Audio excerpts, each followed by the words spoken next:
dari Polda Jawa Barat bisa kita apresiasi dan bisa berjalan dengan baik sehingga yang 3 orang segera ditangkap, yayasan segera dituntaskan, dan obstruction dan kode etik segera terselesaikan. Gitu teman-teman. Bang, saya tadi sempat ngobrol dengan siapa? Yoris, Bang. Yoris tadi menyampaikan bahwa memang untuk kasus Tipikor itu Pak Yosep katanya itu sudah mengakui semua, Bang. Iya. Nah, ini gimana, Bang?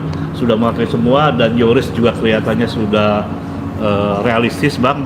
Dia juga pasti akan kena katanya. Memang secara formil pasti terbukti bahwa dia adalah ketua yayasan, pasti ada datang. Nah, gimana, Bang, optimisme terkait dengan pemeriksaan Tipikor dan TPPU-nya ini, Bang? Wah, kalau saya itu Bang Dede, saya dan teman-teman ATS itu selalu optimis karena dari awal kalau Bang Dede ngobrol sama Kang Heri, Kang Yahya, itu memang kita dari awal yang ingin yayasan ini dibongkar. Karena saya sudah feeling sekali bahwa yayasan ini menjadi salah satu benang merah terjadinya pembunuhan ini gitu loh, Kang. Jadi menurut saya yakin 99,5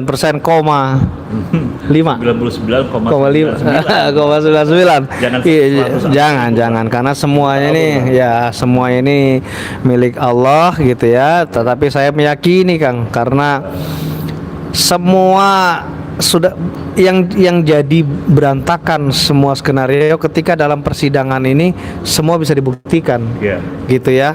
Semua saksi-saksi menyampaikan bahwa mereka tahu yayasan ini adalah fiktif dengan murid yang fiktif dan lain-lain gitu. Jadi ya teman-teman semua, bagi Dekapian News masih Basko Subang. Membahas apa kita hari ini? Tentunya kita akan bahas tentang yayasan, teman-teman. Kini kita lagi marak-maraknya untuk bahas yayasan juga selain OJ, teman-teman, karena semuanya udah mau terungkap nih. Dalam waktu dekat yayasan akan ada tersangkanya. Dan di situ sudah sangat jelas pernyataannya dari Pak Dede yang memeriksa atau bertemu dengan Yoris kemarin gitu. Bahwasanya ya Yoris juga tidak bisa memungkiri apapun karena kalau masalah yayasan adalah masalah data gitu ya. Dan sepertinya juga Yoris tahu mengenai Pak Yosep yang juga mungkin Pak Yosep juga mungkin pasrah ya, sama halnya seperti Yoris, karena untuk kasus pembunuhan itu ya tentunya bisa ya mereka lah kan kayak gitu ya, atau masih ada yang namanya mencoba untuk mengelakkan gitu. Dan memang para tersangka juga kan punya hak untuk menyangkal gitu ya secara hukum. Kemudian kalau untuk yayasan ini masalahnya tidak bisa menyangkal, teman-teman, karena dokumennya ada, datanya ada, tanda tangannya ada gitu jelas, dan semua jajarannya dari para guru atau pembina untuk yayasan tersebut juga ada gitu. Jadi semuanya kemungkinan akan ditersangkakan semuanya ini yang berkaitan dengan dana bos tersebut yang sudah jelas-jelas merugikan negara ya, akan uang korupsi tersebut gitu ya. Otomatis jika Yoris pun pasrah akan hal ini, tentunya ya Pak Yosep juga tidak bisa berbuat apa-apa gitu ya. Ya, Pak Tovan juga ditanyakan juga mengenai pengacara baru Pak Dede dan segala macam. Beliau juga untuk Pak Tovan tidak peduli ya untuk pengacara baru atau siapapun gitu kan yang baru masuk ke kasus ini, karena ujung-ujungnya ya juga akan sama gitu. Karena apa? Karena datanya juga jelas, masalah yayasan itu sudah tidak bisa direkayasa gitu.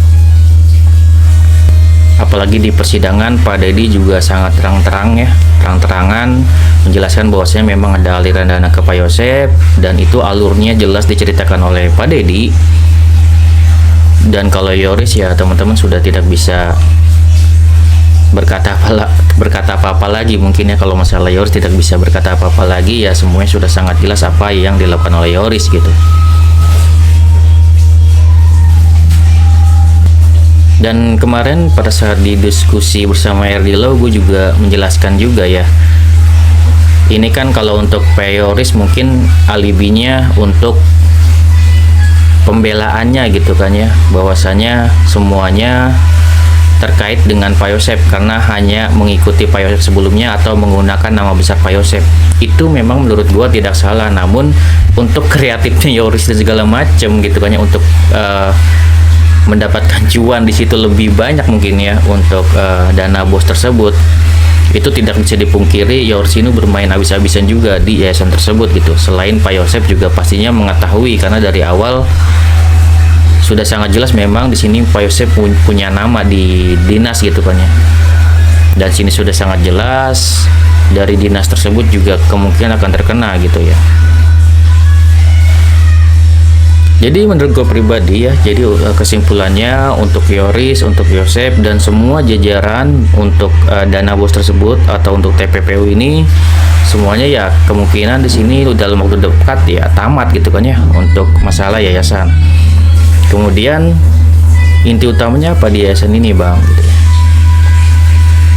Ya intinya sebenarnya dari Pak Taufan sendiri dari awal sebenarnya masalah yayasan ini udah speak up banget gitu ya, sudah mengetahui bahwasanya ada di balik ada orang di balik yayasan ini siapa nih gitu ya, orang yang berkepentingan gitu kan ya. Karena sepertinya di yayasan ini tidak sesederhana itu gitu.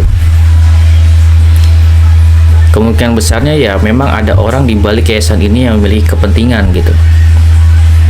Dan ini juga bisa ya dijadikan apa ya namanya suatu petunjuk atau acuan atau motif gitu kan ya di balik pembunuhan ini kan kayak gitu. Ya karena gue sendiri ya kalau misalkan ini dikatakan motif uang, ini sangat besar untuk motif uang ya teman-teman. Karena apa?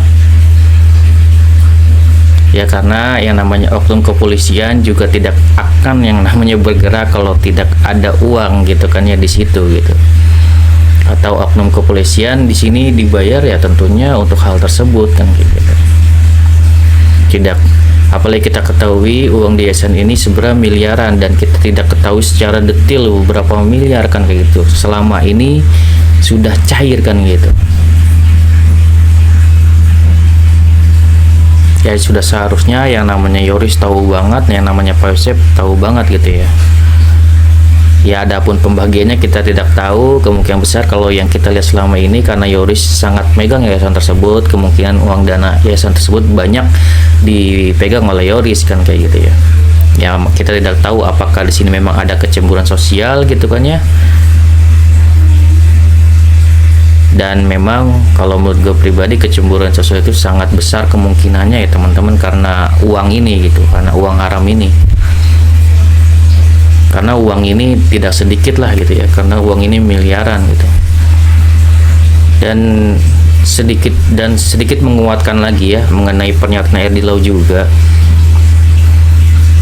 Bahwasanya kan Pak Erdi Lau ini kan juga melihat dokumen ya sebagai orang yang pernah memegang Pak Dedi juga, di situ sangat jelas ya dokumen yayasan semuanya dibuka oleh beliau dan beliau juga memang menemukan kan gitu. Ada tanda tangan Yoris, ada tanda tangan Pak Yosep juga gitu ya, udah mutlak kan kayak gitu.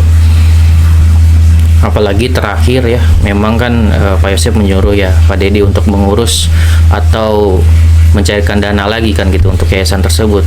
Walaupun di sini dulu kan masih tanda tangan Amel, ya bagaimana caranya bisa untuk menjadi tanda tangan Pak Dedi, di situ kan ada proses gitu ya, dan Pak Yosep tahu banget untuk proses hal tersebut dan akhirnya bisa cair kan kayak gitu. Artinya Pak di sini selain Yoris ya Pak Yosep juga secara detail juga tahu ya cara pemprosesan atau pencairan dana bos tersebut gitu. Jadi kalau misalkan dikatakan seorang atasan ini tidak mengetahui gitu ya apa yang dilakukan bawahan atau Yoris ini gitu ya, sebagai Pak Yosep pembina dan Yoris ini juga sebagai orang yang mencairkan, ini tidak mungkin Pak Yosep ya tidak tahu bahwasanya Pak Yosep juga bisa mencairkan, artinya Pak Yosep ini tahu kan kayak gitu. Dulu Pak Taufan ya ingin membongkar yayasan ini gitu kan ya, ya bisa juga ini alasan juga Yoris keluar dari Pak Taufan ya atau ATS Lofam ya, karena ada niat dari Pak Taufan ingin membongkar yayasan ini, dimana kalau yayasan ini terbongkar ya Yoris juga akan kena walaupun beliau bukan pelaku pembunuhan kan kayak gitu. Dan untuk Pak Yosep sendiri sudah sangat jelas kalau misalkan beliau sudah memang ingkrah gitu kan ya sebagai pembunuh Ibu Tuti dan Amel, dan beliau tentunya akan berlapis hukumannya karena ada tersangkut paut dengan yayasan ini. Apalagi yayasan ini juga diduga adalah menjadi suatu motif utama atau motif uang di mana pembunuhan ini bisa terjadi kan seperti itu. Dan di balik Pak Yosef ini atau di balik pembunuhan kasus Subang ini, tentunya yang dicari oleh Ates Lovam adalah ada apa di balik yayasan ini juga gitu. Apakah memang ada orang di balik ini gitu kan ya, yang berkepentingan juga. Sebenarnya poinnya di situ juga yang harus dicari oleh Polda Jabar gitu. Oke, segitu ya video dari gua. Semoga bermanfaat. Assalamualaikum warahmatullahi wabarakatuh. Sini video teman-teman. Saya itu pertanyaanku perihal apa Ocep sudah mengaku bang, nah, katanya itu. Ya, kalau tadi info dari Bang Dede dari Yoris gitu ya, bahkan mereka sudah ya sekarang logikanya teman-teman ketika bicara yayasan ini kan tidak bisa dipola-pola seperti halnya pembunuhan yang 3 orang ini. Kalau pembunuhan pembunuhan yang almarhumah ini, kalau pembunuhan yang almarhumah ini kan luar biasa. Mereka bisa membuat oknum-oknum polisi yang terlibat ini mengaburkan pemeriksaan sehingga sangat sulit untuk dibuktikan, sampai pada akhirnya ketika Danu menyerahkan diri itu baru mulai terbongkar gitu loh Kang. Jadi kalau yayasan ini sangat jelas bahwa ada pengurusnya, ada kepala sekolahnya, tidak ada muridnya, tetapi dana bos selalu dicairkan. Nah ini kan gampang gitu ditelusuri gitu Kang. Iya, jadi nggak bisa menolak dan tidak bisa menghindar. Semua tercatat, dan apalagi saya dengar BPK juga sebentar lagi akan mengeluarkan hasil pemeriksaannya. Iya, karena kita sempat dengar pada saat BPK turun itu juga kita sedang lagi di Polda waktu itu Kang. Oh iya. Oke.